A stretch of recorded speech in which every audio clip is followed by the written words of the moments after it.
Dan alam semesta ini juga mempunyai caranya sendiri untuk membangun dan menyelamatkan atau membentengi dirinya dari kerusakan. Cuman masalahnya datanglah makhluk-makhluk yang tidak berakal. Dengan tangan-tangannya dia merusak lingkungan. Nah, orang-orang tak berakal ini maksudnya itulah logika penjajah. Hanya keuntungan pribadi saja. Sehingga kerusakan di gunung, kerusakan di laut. Disinilah kami melihat dari mulai tataran atas sampai tingkat tataran kepala desa. Ini kok kata saya yang digunakan logika penjajah. Kalau bisa KKP memberikan apresiasi kepada seorang nelayan yang sangat berani, yaitu Pak Khalid, Pak. Dia sangat lantang dan menyampaikan bahwa berani sekali ya menyampaikan itu, dan kita harapkan nelayan-nelayan kita cerdas seperti itu membantu KKP menjaga kedaulatan.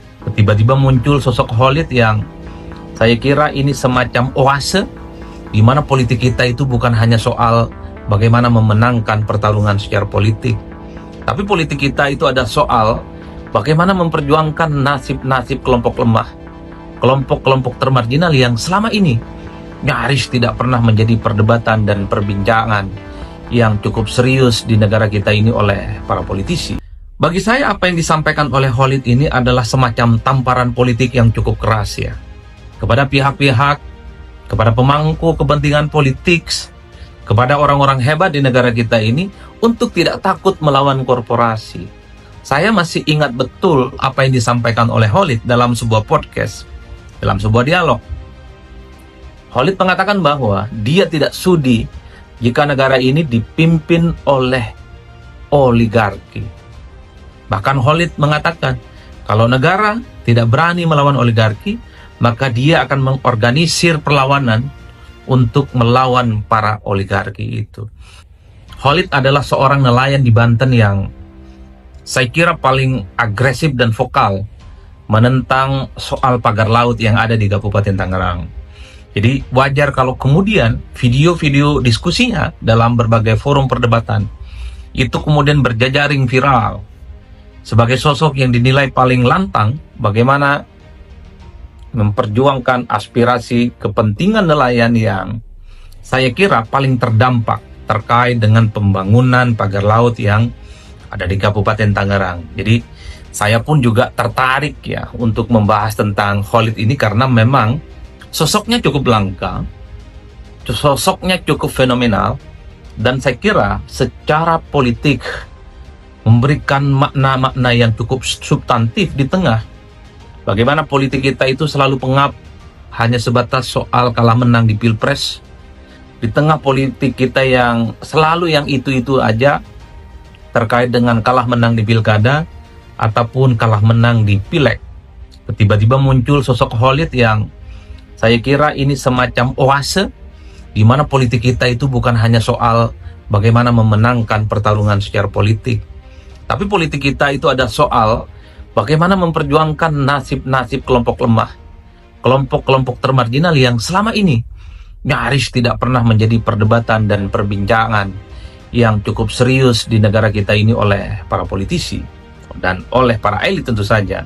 Tiba-tiba muncul sosok Khalid yang seakan-akan ingin memberikan pesan politik bahwa persoalan bangsa dan negara kita ini bukan hanya soal kalah menang di pemilu, bukan soal siapa yang jadi presiden, bukan soal siapa yang jadi anggota dewan, bukan soal siapa yang jadi kepala daerah, tapi soal bagaimana keberpihakan kepada masyarakat bawah seperti nelayan yang selama ini memang nasibnya tidak pernah diperjuangkan oleh siapapun.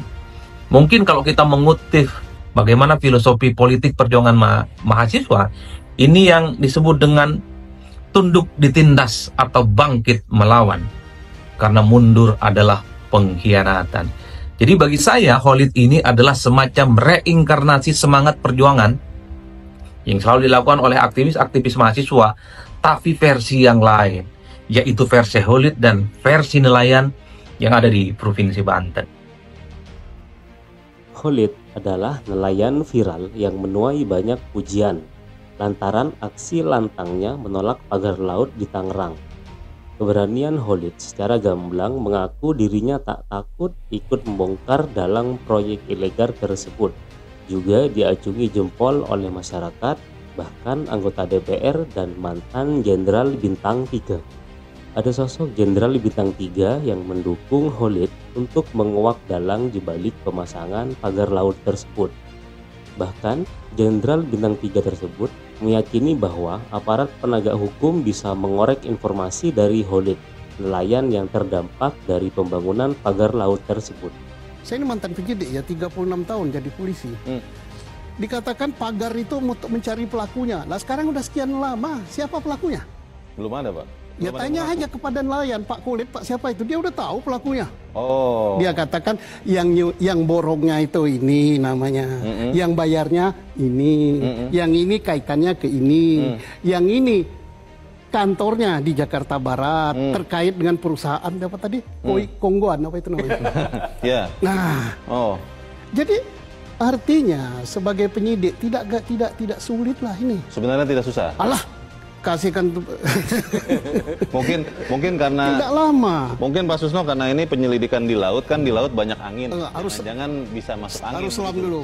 Nah, lebih gampang lagi menyidik ini pidananya banyak sekali. Kalau KKP hanya terkait dengan izin. Baik. Kemudian sanksinya apa? Paling dicabut masalah izin administratif dan denda. Oke. Tapi di balik pagar itu bersembunyi tindak pidana serombongan. Serombongan tindak pidana apa? Kan Pak Nusron sudah katakan benar adanya sertifikat, benar adanya pengapelingan laut. Katanya Menteri KKP tidak boleh ada hak di situ. Tentu saat ini menjadi Khalid itu tidak gampang. Adalah sosok yang berada di garda terdepan, menentang bagaimana pemagaran air laut yang ada di Kabupaten Tangerang. Ini tentu bukan perkara gampang. Dilakukan oleh seorang nelayan biasa, bukan ningrat politik, bukan politisi, ataupun dari kalangan-kalangan orang penting tertentu. Khalid seperti kita semua, kebanyakan orang, yang hanya punya keberanian dan hati nurani, bagaimana persoalan penindasan terhadap kelompok yang lemah, itu memang harus diperjuangkan sampai titik darah penghabisan. Jadi mestinya kita semua ini malu kepada Khalid, karena begitu banyak mungkin persoalan-persoalan yang kita hadapi di sekitar kita, tapi kita tidak pernah berani lantang untuk menyampaikan secara terbuka. Apalagi Khalid juga tahu bahwa resiko yang akan dia hadapi ketika lantang protes terkait dengan pagar laut itu akan cukup beresiko. Bahkan dalam pengakuannya di berbagai forum-forum perdebatan, Khalid katanya sering mendapatkan telepon dari orang-orang yang tidak dikenal.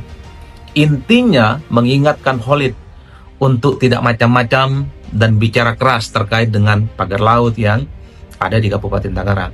Artinya apa? Mencari sosok seperti Khalid, orang biasa, hanya sebatas nelayan biasa, tidak punya backing politik apapun.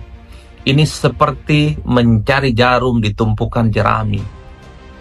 Nelayan asal Banten, Khalid Mikdar, yang ramai dielulukan netizen dalam beberapa hari terakhir di media sosial itu, bahkan diminta untuk menggantikan posisi Menteri Kelautan dan Perikanan RI, Sakti Wahyu Trenggono. Cara bicara Khalid yang begitu runtut dan berisi memukau banyak pihak. Beberapa postingan memperlihatkan Khalid yang disambut meriah bak pahlawan oleh para nelayan dan warga setempat. Netizen beranggapan bila public speaking Khalid melebihi Wakil Presiden Gibran Rakabuming Raka.